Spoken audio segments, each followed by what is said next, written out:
Priming ialah proses menjadikan permukaan sebelum melukis. Biasanya, priming melibatkan sapuan gesso pada permukaan seperti kanvas. Priming ada 3 fungsi utama. Yang pertama, sealing. Kalau terus sapu cat atas raw canvas, terutamanya oil painting, ia boleh serap terlalu dalam.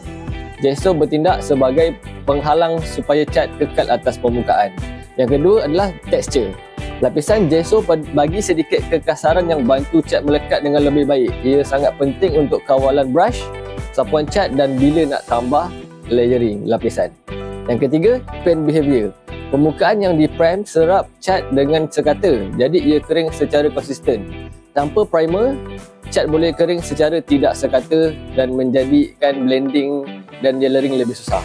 Fun fact, sebelum gesso digunakan secara meluas, artis pada zaman Renaissance menggunakan gam kulit arnab untuk prime canvas mereka. Jadi itulah fungsi priming. Ia seal permukaan, tambah tekstur dan kawal paint behavior.